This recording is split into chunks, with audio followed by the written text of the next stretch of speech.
Hello, this is Paul Chek, and welcome to my gym here in heaven, as we call it. Today I thought I'd show you a couple of neat ways to warm up for exercise, and in specific exercises that are challenging to your balance and your motor skills. Then I thought I'd teach you a couple of neat little lunges you can do.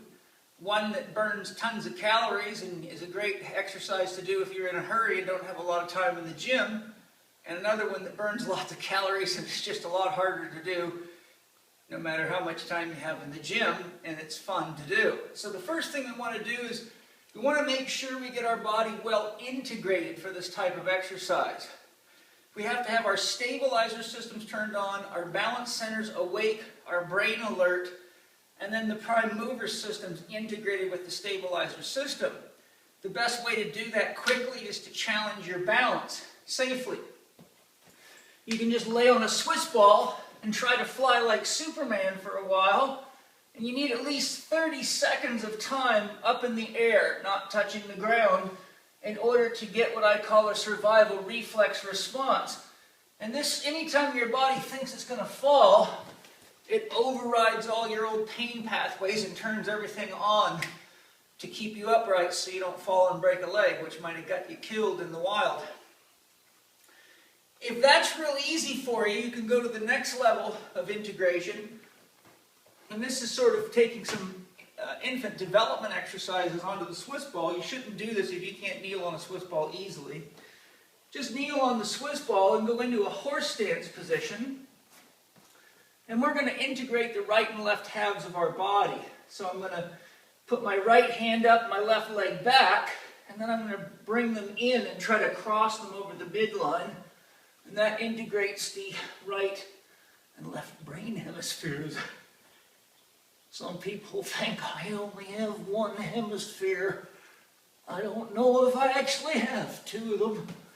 So we do a few of those. And integrate the other side. So as you can see, your balance centers have to stay really turned on.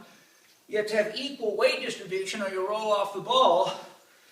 And by crossing the midline, you integrate the left and right hemispheres because the left hemisphere controls the right controls the left. That makes them both work together. So now you're ready to do an exercise. And typically you might want to do that scenario right before a set. Maybe give yourself 15 or 20 seconds to kind of recover. You shouldn't be tired, you should be ready. So now, the first thing I'm going to show you is the lunge press. So we're going to take the weight, and we're going to inhale as we press, step into the lunge, and as we come out, we'll exhale. Remember, whenever you're pushing or lengthening, if you're lengthening the spine, you should be inhaling. The spine gets longer as the belly expands, your curves decrease, you get taller. As you exhale, you get shorter, so you want to lower the weight as you're breathing, as long as the weight's light enough that you can breathe naturally with it. So what we're going to do is grab the barbell, get underneath her. Now, we'll start from here. This is a nice light training load for me, so as I inhale, I'm going to step and press. And as I come out, I exhale.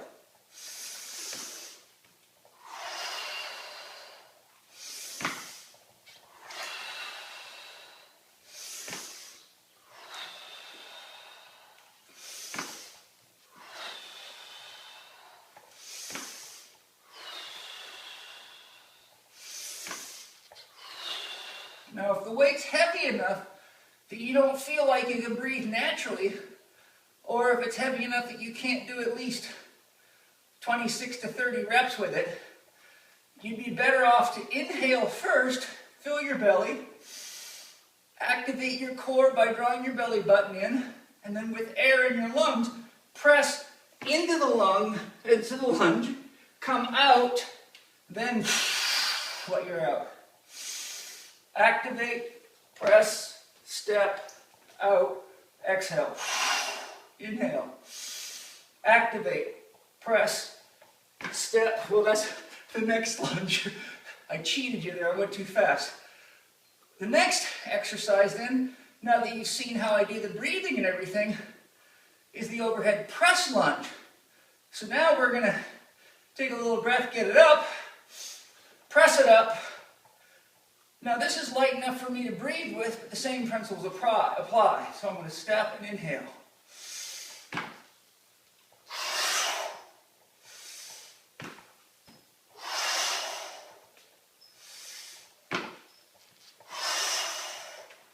The secret with that one is you got to maintain that load over your head while you're moving. So every time you change speed relative to the bar, it's almost like the bar is taking off from underneath you. So as you're stepping forward, the bar lags back. You got to keep it with you. As you come back, it wants to go forward. Your body's moving under the bar.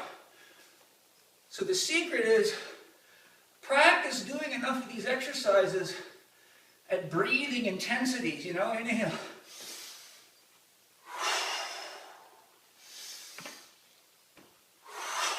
Work on that.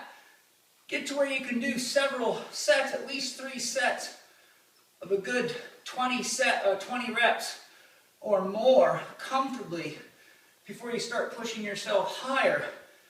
The most important aspect of any exercise is getting the breathing and the natural rhythm or the groove of the exercise.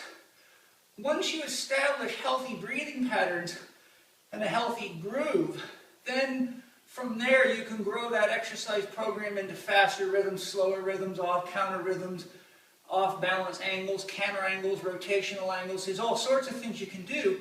But if you don't start with that nice integration, get the body integrated, turn the left and the right halves on, fire up the balance centers, posture and movement centers, get the breathing and the movement timed right, build some balance and some skill. Then you go up into the more hardcore strengthening and power type training stuff. And then you get to stay there for a while without an injury. So thanks for joining me today. I'll look forward to seeing you next time. Bye-bye. I'm Paul Chek.